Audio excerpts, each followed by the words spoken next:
Welcome to the Daily Tea on September 13th, 2021. And today we start in Berlin, in Germany. US actor and director Jonah Hill, you know him from Superbad, The Wolf of Wall Street and more, posted a selfie with a surfer on Instagram. Grateful to have you at Sarah Brady, wrote the 37-year-old under the photo. He illustrated his words with several heart-shaped emojis. In the photo, he's tanned and has a slightly faded beard. Jonah Hill became one of the most famous actors of his generation with blockbuster hits like Superbad, 21 Jump Street, and The Wolf of Wall Street. In 2019, he made his directorial debut with a coming-of-age film, Mid-90s. And now let's go to New York in the United States. US actor Steve Buscemi remembers his work as a firefighter at Ground Zero immediately after the terrorist attack on September 11th in 2001. It actually felt good to be there, the 63-year-old writes in an essay for The Time magazine. According to his own words, he worked there for several days. Buscemi became known for his role in the cult film The Big Lebowski, and he was also seen as a killer in the series Fargo. Before his career, he worked for the New York Fire Department, as he describes in the essay. After a break of 17 years from September 12, 2001, he helped with the cleanup work in a bucket brigade, a chain of helpers. Every now and then, a body bag was passed on, Buscemi recalls in the essay. And I don't want to imagine the pictures you might still have. And let's go to London in the UK. The start of the trial against ex-tennis star Boris Becker, originally scheduled for today, has been postponed. The Southwark Crown Court announced in London on Friday. Becker is accused of having hidden assets and not handing over trophies in his bankruptcy proceedings in England. Becker denies the allegations. In an initial hearing last year, he pledged not guilty on all 28 counts. If convicted, he faces up to 7 years in prison. According to the court, the reason for the delay is a change in Becker's legal team. The procedure, for which 4 weeks of negotiation time are set, is now to start on March 21st. And now let's go back to Berlin in Germany.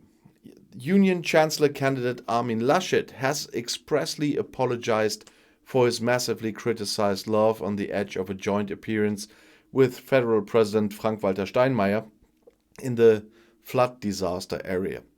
Steinmeier was relatively far away at the time. I did not hear what he was talking about, said the Christian Democrat boss on Thursday in the TV program Klartext on questions from a citizen affected by the flood of the situation at the time. Someone next to me made a stupid remark and I laughed about it.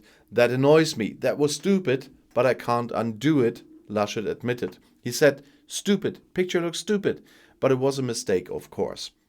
Laschet said he cancelled all appointments after the flood disaster, drove to the flood area in North Rhine-Westphalia and heard many stories. He's the Prime Minister of North Rhine-Westphalia, by the way. And you can believe me that this affects me, he protested. When it came to the question of what explanation he had for the disastrous polls for the Christian Democrats at the moment, the North Rhine-Westphalian Prime Minister replied, "We are noticing it is going to be running out. The voters would decide, and I simply recommend that we wait these 17 days now. To let the voters and not representatives selected people decide. And then we can see what it looks like on election night." And I keep my fingers crossed for him, I must say. And now let's go to Tirana in Albania. The Conservative Democrat Party PD has excluded the former Albanian president and Prime Minister Sali Berisha from its parliamentary group. Party leader Lulzim Basher announced this on Thursday evening in Tirana. Last May, the United States imposed an entry ban on Berisha and some of his family members on charges of corruption. The partnership between the PD and the United States is inviolable, said Basher. Until the review of the corruption allegations has been completed, Berisha will not be a member of the PD's new parliamentary group. The new parliament elected in April is due to hold its constituent session on Friday. The PD will continue to be in opposition to the ruling socialists under Prime Minister Edi Rama. Berisha was the dominant politician in Albania at the time of democratic change and for the following 20 years. From 2005 to 2013, he was prime minister of the country. His critics accused him of extensive corruption and nepotism. He's also said to have been responsible for open election fraud.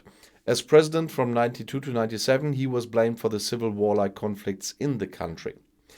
And now, once again, let's go to New York in the United States.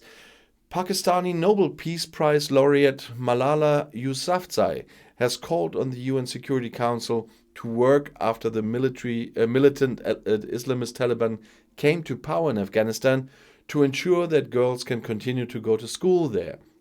We have to support the education of girls because it is their human right, said the 24-year-old on Thursday via video link at a meeting of the council in New York. Together, the members of the council could exert influence over the Taliban. During the Taliban regime between 1996 and 2001, women in Afghanistan were no longer allowed to work and were only allowed to leave the house when accompanied by a male family member. Girls were also excluded from school.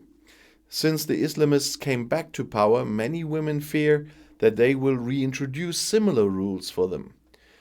Yousafzai had campaigned for girls to go to school in her home country, Pakistan, as a teenager, and then survived an assassination attempt in 2012 as a 15-year-old in the north of the country after Taliban fighters stopped their school bus.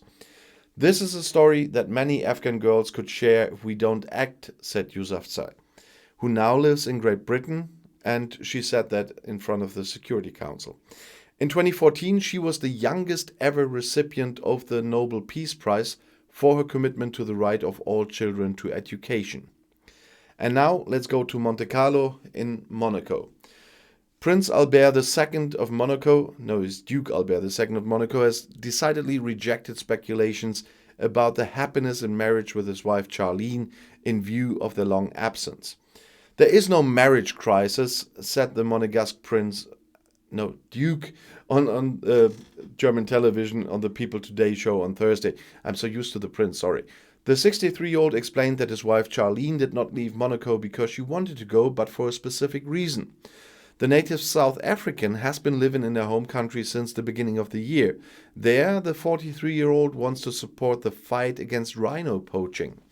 Recently, she had repeatedly struggled with health problems and was treated in the hospital.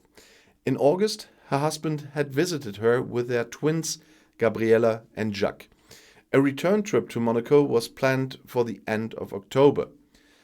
The princess's long-term stay in South Africa had fueled speculation on social media about a possible separation of the couple and a possible return of the princess to her old home. Charlene, on the other hand, repeatedly protested in interviews how much she missed her husband and, above all, the children. Charlene had met Albert, 20 years older than her, in a swimming competition in 2000, having previously played for the South African national team at the Olympic game, or competed, not played. She's not doing football, she was a swimmer, but still, Olympic Games is impressive. I'll see you in my next video. Bis gleich.